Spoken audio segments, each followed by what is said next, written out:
Sir వారు మాట్లాడినప్పుడు senior సభ్యులు ఆయన మాట్లాడడం కరెక్ట్ కాదు, నేను అనలేదని చెప్పారు అధ్యక్ష. రికార్డు చూడండి అధ్యక్ష.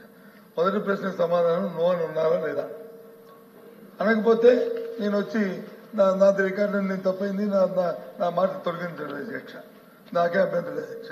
ఆయన అన్ని మాట నేను ఉడికించాను కానీ నేను లేని మాట మాత్రం అనలేదు అధ్యక్ష. ఇంకా రెండో విషయానికి వస్తాయి అధ్యక్ష. వారు నేను ఆ నియోజకవర్గం 15 సంవత్సరాలు ప్రాతినిధ్యం వహించాను అధ్యక్ష. మొన్నటి వరకు కూడా మన మా 24 ఎలక్షన్లో దాంట్లో ఓడిపోయిన వరకు కూడా 15 సంవత్సరాలు నేను కంటిన్యూస్ శాసనసభ్యుడిగా ఉన్నాను అధ్యక్ష.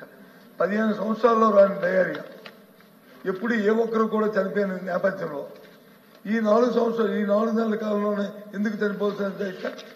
5 సంవత్సరాల్లో మరి 4 నెలలు 4 నెలల కింద చనిపోవచ్చు కదా అధ్యక్ష. అక్కడ కానీ పరివేక్ష లోపం వస్తే నేను క్లియర్ కట్ గా చెప్పాను అధ్యక్ష. ఏదైతే ఇంకోటి అధ్యక్ష, జిల్లాలో ఎక్కడ లేని విధంగా ప్రతి ఊరికి కూడా ఒక పంపింగ్ స్కీము, ఒక ప్రొటెక్ట్ వార్డ్ స్కీము ప్రతి ఊర్లో ఉంది అధ్యక్ష. ఆ నియోజకవర్గంలో అది గర్వంగా చెప్తున్నా అధ్యక్ష. అది ఆ కార్యక్రమం ఉన్నప్పుడు దాన్ని పర్యవేక్షణ చేయాలి.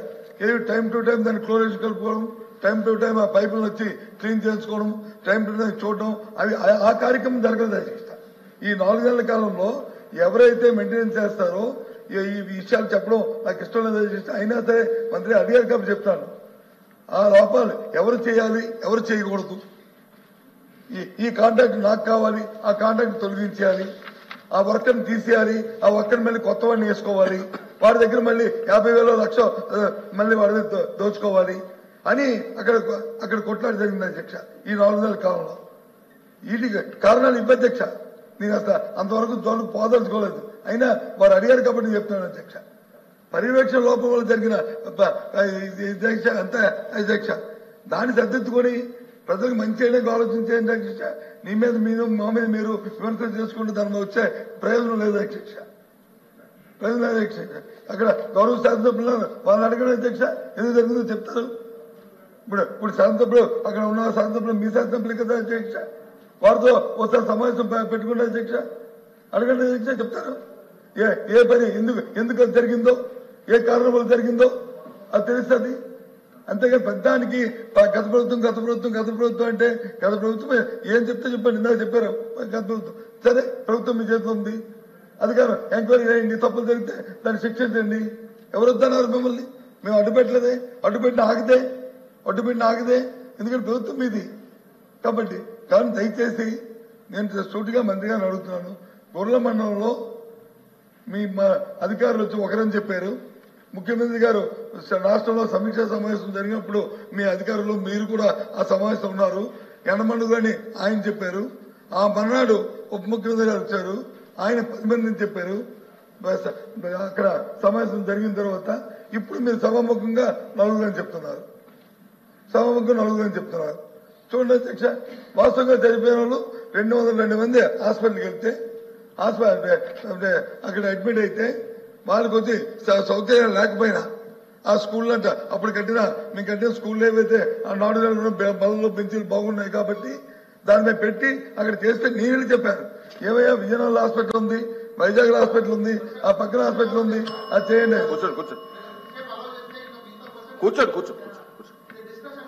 కూర్చోండి, మీరు డిస్కషన్ పెడితే నాకు అభ్యంతరలే. ఇది నా కాన్ఫిడెన్స్ అని చెప్పి మాట్లాడుతున్నాను. దయచేసి గౌరవ సభ్యులు కూడా తెలుసుకోవాలి. ఇది నియోజకవర్గంలో జరిగిన 13 మంది చనిపోయిన తాలూకా సమస్య. ఇదేమైనా మా సొంత అనుకోలేకపోతే ఎవరి మీద విమర్శించడానికో మాట్లాడుతున్న సమస్య కాదు. ఇది ఆ సమస్య కాదు. ఇది దయచేసి కాబట్టి మంత్రి గారిని నేను కోరుతుంది. మొదటిగా నేను చెప్పింది వచ్చి దాని గురించి మాట్లాడాను. ఆ తర్వాత వచ్చి అక్కడ ఇప్పుడు కూడా చెప్తున్నాను, ఇంకా పర్యవేక్షణ లోపం ఉంది, మెయింటెనెన్స్ లోపం ఉంది. అది మీ సబ్జెక్ట్ కాదు, అది పంచాయతీరాజ్ సంబంధించిన సబ్జెక్టు. దయచేసి అధికారులు కలెక్టర్కి ఆదేశాలు ఇవ్వండి. విశిక్షణ లేకుండా ఎక్కడా కూడా మెయింటెనెన్స్ కి ఇబ్బంది లేకుండా కార్యక్రమం జరగాలని ఆదేశించండి. ఆ విషయాలు రావు, అది నేను కోరుతుంది.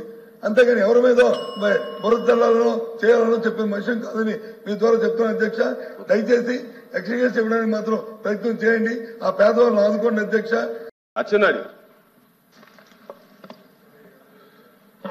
ఉపన్యాసాలు చాలా బాగున్నాయి అధ్యక్ష. ఆ నియోజకవర్గానికి పెద్దలు బొత్స సత్యబాబు గారు ప్రాతినిధ్యం వహించారు. మేము అధికారంలోకి వచ్చిన తర్వాత 2-3 మాసాలు ఇది జరిగింది అధ్యక్ష. మేము కూడా 15-20 సంవత్సరాలు లేనటువంటి వ్యాధులు కలరా కానీ డయేరియా కానీ మనం వింటున్నామంటే బాధ కలుగుతుంది. దీనికి కారణం ఏంటి అధ్యక్ష? పారిశుద్ధ్యం పరిశుభ్రత ఉండాలి, గ్రామ పంచాయతీలు యాక్టివ్గా ఉండాలి, మున్సిపాలిటీలు యాక్టివ్గా ఉండాలి, కార్పొరేషన్లు యాక్టివ్గా ఉండాలి. ఈ 3 యాక్టివ్గా లేకపోతే ఎవరు ఎన్ని చేసినా సరే దీన్ని అరికట్టలేమనేది అందరికీ తెలిసిన విషయం. 5 సంవత్సరాల అధ్యక్ష పంచాయతీలో ఒక పైసా ఖర్చు పెట్టారా? ఒక డ్రైన్ క్లీన్ చేశారా? ఒక ట్యాంక్ ఉంటే ట్యాంకులో ఒక పిడికిడు ఉపన్యాసాలు ఇవ్వడం కాదు. ఎవరు నేనే ఇస్తాను ఉపన్యాసం నేనే ఇస్తాను.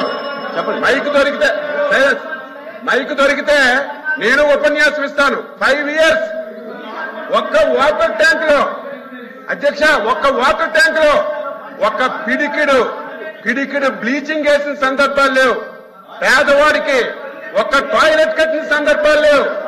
జరగదు అధ్యక్ష, ఇది జరగాలని కోరుకోం, జరగకూడదు. మేము వచ్చిన తర్వాత మళ్ళీ పంచాయతీలను బలోపేతం చేస్తున్నాం, మున్సిపాలిటీలను బలోపేతం చేస్తున్నాం. 5 సంవత్సరాలు ఒక పంచాయతీకి ఒక పైసా ఇవ్వకపోతే కేంద్ర ప్రభుత్వం ఇచ్చిన డబ్బులు కూడా వీళ్ళు డైవర్ట్ చేసుకుంటే 4,000 కోట్లు ఈ 6 మాసాల్లో తెచ్చి పంచాయతీలను బలోపేతం చేసి కార్యక్రమం చేస్తుంది. సలహాలు ఇవ్వండి, తప్పే లేదు. ఇదంతా మీరు వచ్చిన 5 మాసాలకే జరిగిపోయింది. మీరే మొత్తం చేశారు. ఇది పంచాయతీరాజ్ డిపార్ట్మెంట్. మీరు చెప్పండి, కలెక్టివ్ డిపార్ట్మెంట్ అధ్యక్ష. హెల్త్ మినిస్టర్ లేదు, ఏమి డిప్యూటీ చీఫ్ మినిస్టర్ కాదా? మా హోమ్ మినిస్టర్ కాదా? మీరేమి రివ్యూ చేయలేదా? మీరు పెద్దలుగా ఉండి ఆ నియోజకవర్గానికి ఇన్ని సంవత్సరాలు ప్రాతినిధ్యం వహించి ఇది జరిగినప్పుడు నా వల్ల కూడా జరిగిందని ఒప్పుకోవాలి. ఎందుకు ఒప్పుకోవాలి? కానీ ఏదో మాట ఉంది కదా, ఏం 5 మాసాలకు జరిగిపోతాయి. నన్ను అధ్యక్ష ఒకటే చెప్తున్నాం, ప్రభుత్వం అందులో మా ముఖ్యమంత్రి గారు చాలా ఫీల్ అయ్యారు. ఎప్పుడూ ఇటువంటి ఇష్యూలు జరగలేదు, వచ్చిన 4-5 మాసాల్లో జరిగాయి. ఇక్కడ నుంచే జరగకూడదని ఎక్కడెక్కడ లోపాలు ఉన్నాయో మొత్తం మంచినీటి వ్యవస్థనంతటినీ ఎక్కడెక్కడి నుంచి వాటర్ వస్తుంది. ముందు ఒక పారిశుద్ధ్యం మీద ఒక డ్రైవ్ ఇచ్చాం అధ్యక్ష. 4 రోజుల్లో మొత్తం కాలువలన్నీ క్లియర్ చేయమని చెప్పాం. ఏవైతే ట్యాంకులు ఉన్నాయో క్లియర్ చేయమని చెప్పాం. ఇవన్నీ చేస్తుంటే ఈరోజు ఎక్స్గ్రేసి అడుగుతున్నారు అధ్యక్ష. ఏ స్వతంత్రం వచ్చిన తర్వాత ఇప్పుడే ప్రభుత్వం ఏర్పడిందా? గతంలో ప్రభుత్వాలు లేవా? దేనికి ఎక్స్గ్రేసి ఇస్తున్నారు మీకు తెలీదా? ఎక్కడైనా డయేరియాతో చనిపోతే గత ప్రభుత్వాలు మీరు 5 సంవత్సరాలు ఎవరికైనా ఒక పైసా ఇచ్చారా? ఆ ప్రావిజన్ ఉందా? ఆ ప్రావిజన్ ఉంటే ఇవ్వడానికి ప్రయత్నం చేస్తున్నాం. కానీ ఎక్స్గ్రేజ్ ఇవ్వండి, 8 మంది ఇవ్వండి, 30 మంది చనిపోయారు చెప్తారు అధ్యక్ష. పేపర్లో వస్తే ఒక్కొక్క పేపర్ ఒక్కొక్కలాగా రాస్తారు. మీ పేపర్ 100 మంది అని రాసింది, ఇంకొక పేపర్ ఇంకొకలాగా రాసింది. ఇవన్నీ చూసిన తర్వాత అధ్యక్ష అక్కడైతే డయేరియా రావడం వాస్తవం, మరణాలు జరగడం వాస్తవం. అది రాకుండా అడ్డు పెట్టాలి. భవిష్యత్తులో స్వచ్ఛమైన మంచినీరు ఇవ్వాలి. దానికి కూడా మీరు ప్రజాప్రతినిధిగా బాధ్యత వహించాలి. ప్రజలను ఎడ్యుకేట్ చేయాలి, వ్యక్తిగత మరుగుదొడ్లు కట్టాలి.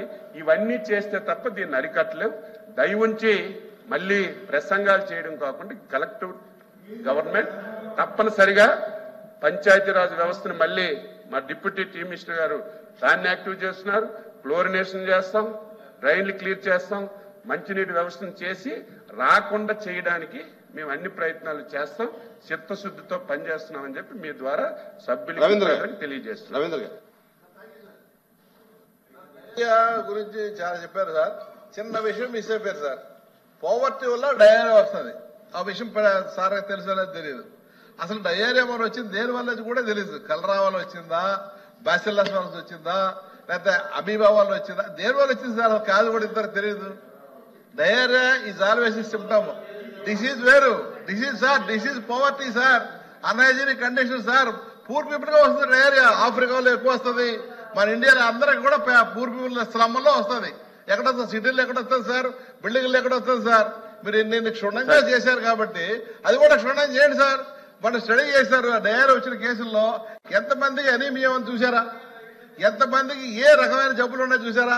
చాలా మందికి టీబీ ఉంటుంటుంది sir. Diarrhoea TB, diarrhoea anaemia, diarrhoea